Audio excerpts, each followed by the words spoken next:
Récit de la création selon Genèse chapitre 1.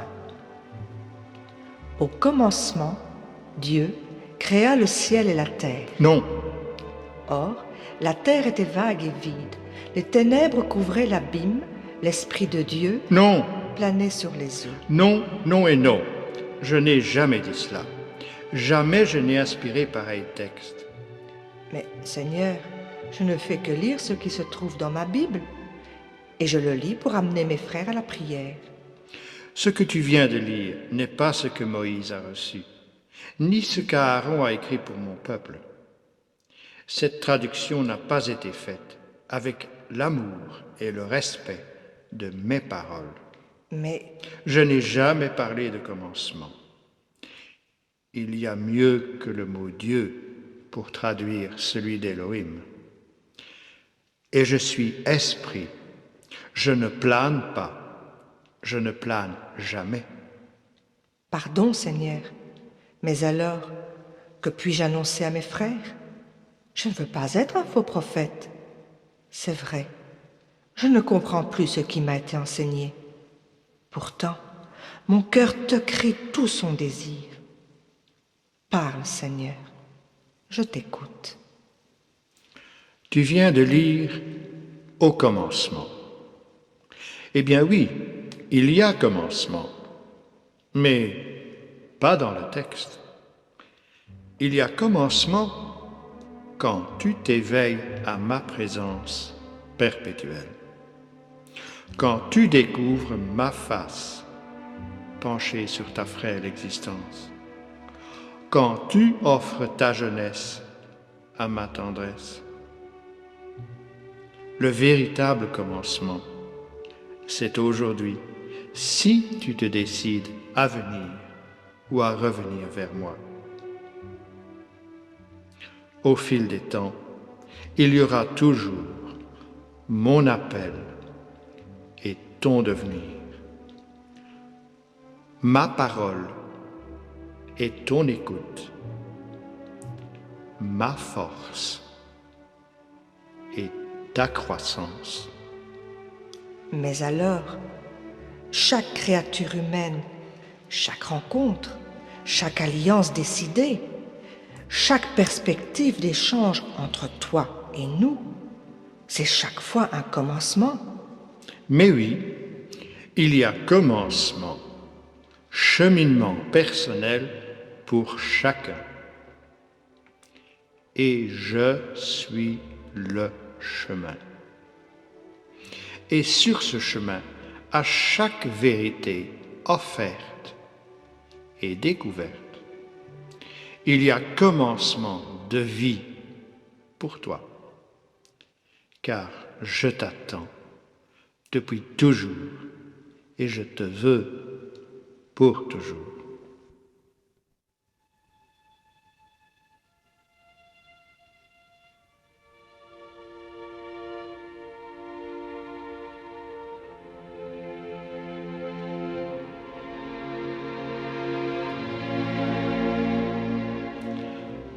Maintenant, si tu veux vraiment commencer à vivre une découverte plus vraie, sois beaucoup plus fidèle à mes paroles.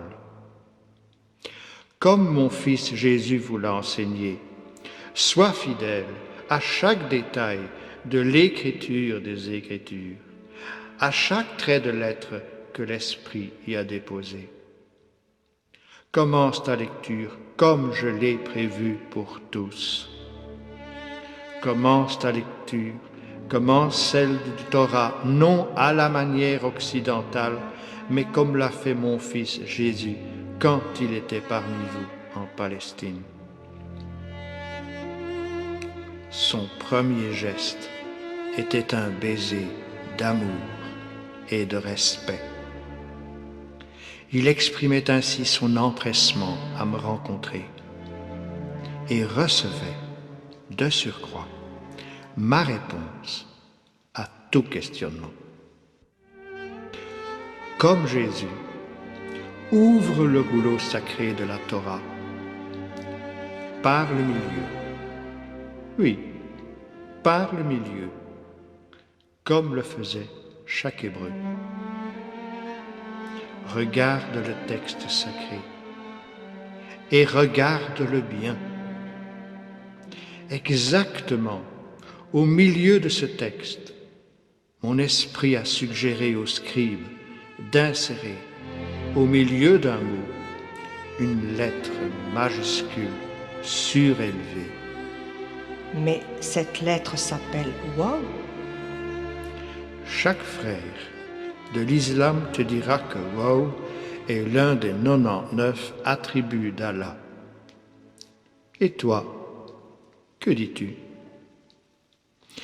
Si tu veux être disciple et frère de mon fils, tu ne peux plus ignorer ce Waw. Il est le symbole sacré du verbe mon fils. Mais alors, c'est le message central de la Torah et tu le révèles au cœur même du rouleau. Tu as bien compris.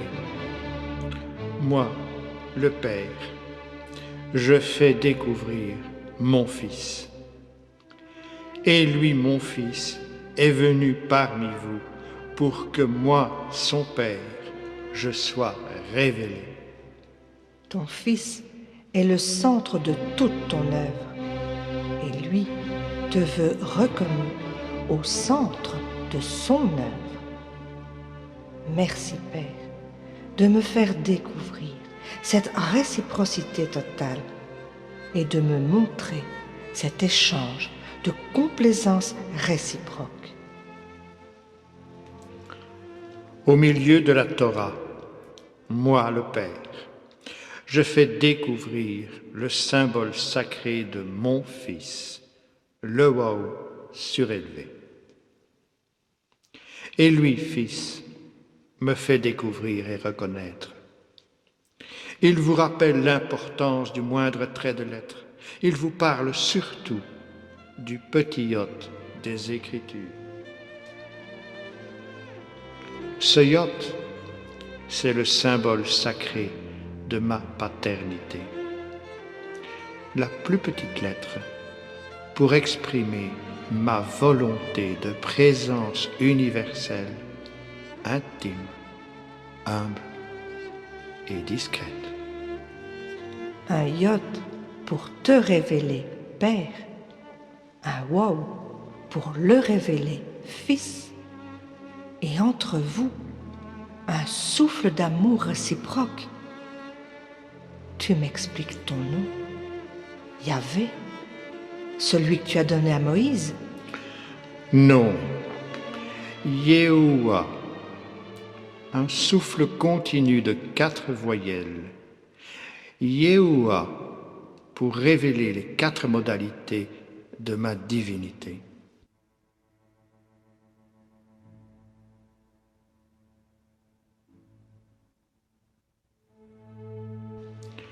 Je suis Père et te propose de vivre l'amour paternel.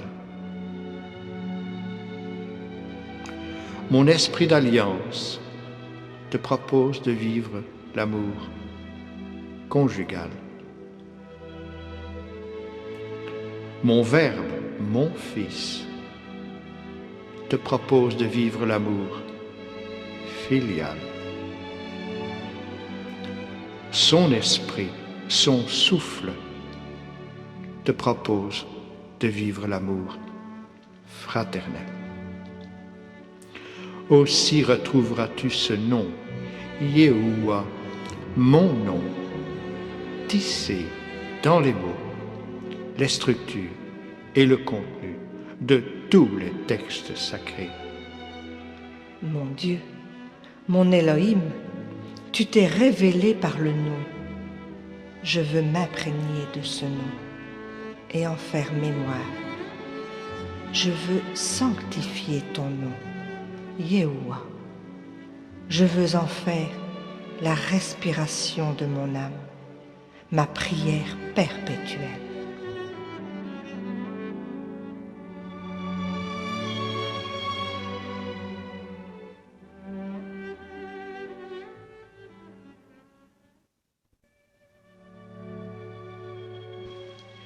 pour chacun de vous. Je veux être ce que je suis pour mon Fils.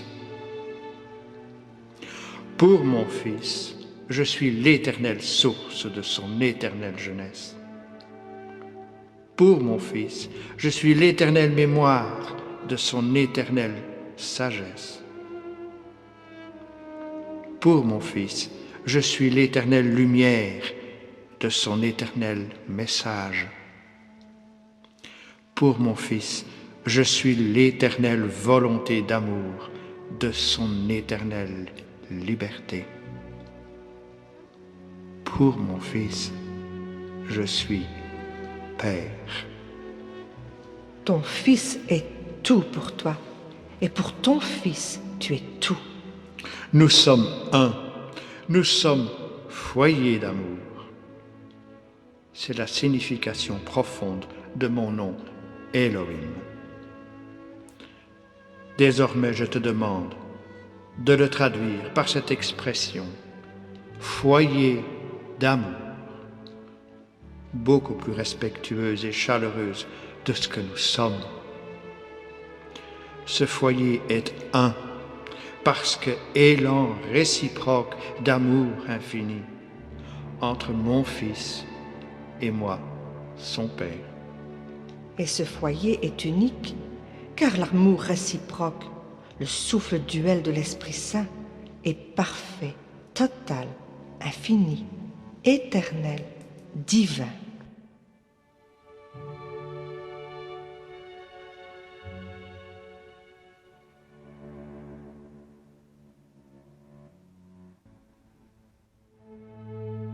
Toute ma complaisance divine, je l'ai de toute éternité placée en mon Fils unique, devenu l'un des vôtres, par amour pour vous. C'est ce que tu as proclamé à son baptême au Jourdain, à ses intimes au Tabor et au milieu, au centre de la Torah.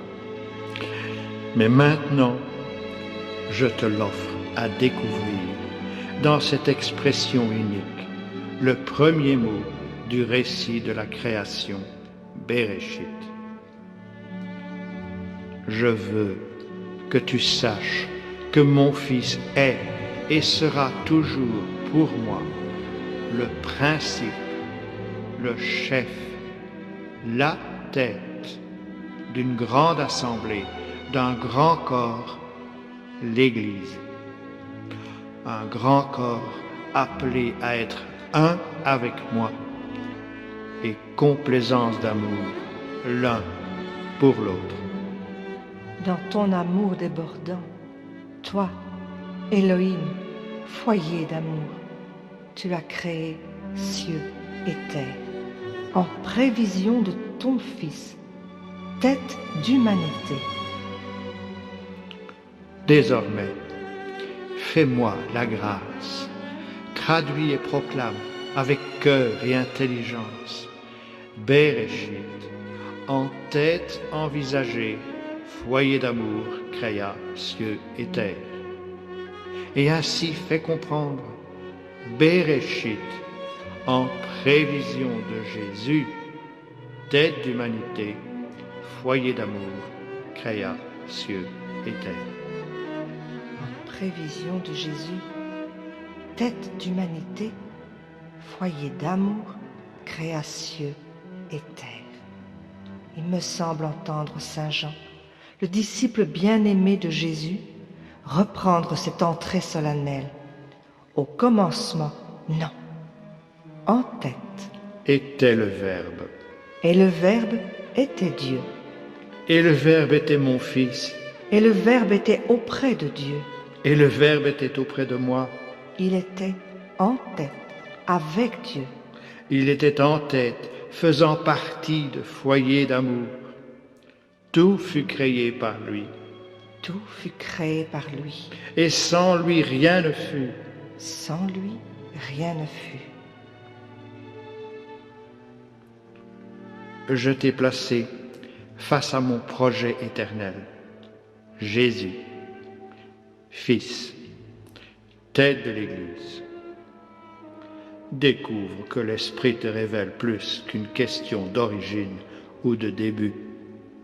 Oui, l'Esprit me révèle Yehoua, mon Elohim, mon foyer d'amour, ton nom, ton œuvre. Quelle joie de pouvoir le proclamer à mes frères.